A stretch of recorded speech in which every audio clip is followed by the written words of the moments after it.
Mimi, kailangan mo ba ng tulong? Hindi. Kaya ko na to. Pasensya ka na, ha? Wala kasi akong alam dyan, eh. Okay lang, ako din naman kasi nag-administer sa tita ko nung Yukin pag mababa yung blood count niya.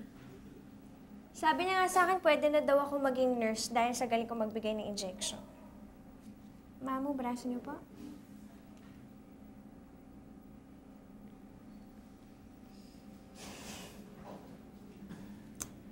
Dahilan.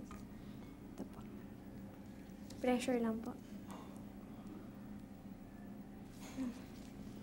Kumusta na yung auntie mo? Medyo late na po kasi nung na-diagnose siya. Hindi na po nakaya ng chemotherapy yung sakit niya. Pero maswerte kayo, Mamu, di ba? Kasi maaga na nga kayo na-diagnose. Tapos, yung klase pa ng sakit niya, yung pinakamataas yung survival rate. Kaya nga lumalakas ang loob ko sa labanan to eh. Kumbaga sa sugal, mas may chances akong manalo kaysa sa matalo. Di ba, Ian? Nasaan si Ian? Mamu, baka kumuha lang po ng ice pack para hindi po mamaga yung in-injectionan ko. Gusto ko sanang malaman kung maluwag ang kanyang schedule this afternoon. Gusto kong samahan niya ako sa parlor eh. Malamang naman, Mamu, maluwag yun tsaka matutuwa yun kasi parang meron pa kayong time para magpapaganda, di ba? Alam niyo, Mamu, ang ganda-ganda niyo talaga.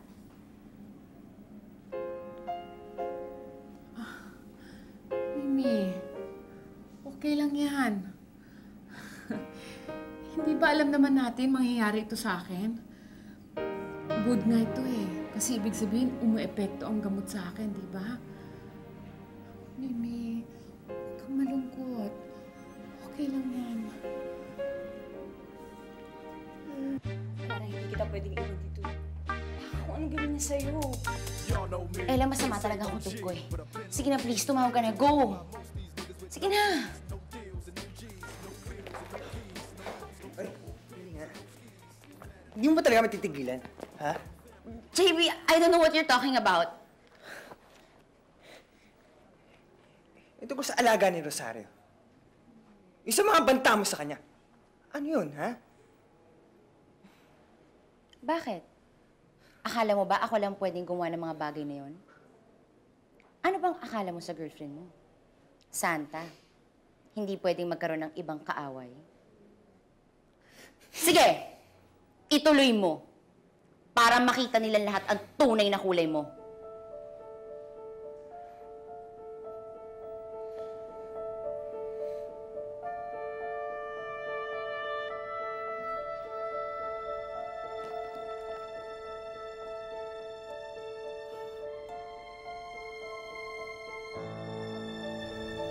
Hi, guys!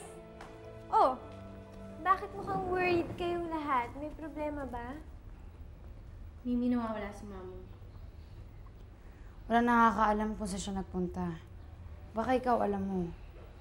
Wala rin akong alam eh kasi hindi pa kami nag-uusap tsaka tulog pa siya nung umalis ako papuntang school. Hello! I'm back! Sorry kung nag-alala kayo, ha? Biglaan lang kasi ito, hindi ako nakapagpaalam. Saan kayo nagpunta? Alam niyo ba lahat kami nag-aalala sa inyo? Alam mo ba naman, Ian, huwag ka na magalit sa akin. Kasi pag-gising ko, okay ang pakiramdam ko. Naisip ko, sayang naman kung dito lang ako sa bahay, no? So nag-shopping muna ako. Ba't ganyan niya ayos niyo? Ha? Ito! Kasi kailangan ng konting tulong na itong buko eh. So bumili ako ng wig. Okay ba? At naisip ko, lubos-lubusin ng aking new look. Bagay ba? Bagay? Anton! Oh! Mama mo bagay na bagay. Groovy nga eh. Bitin nga ang pamimili ko eh. Halika, lumabas tayo para sulitin kong aking bagong look. Halika na! Ang hindi sumama,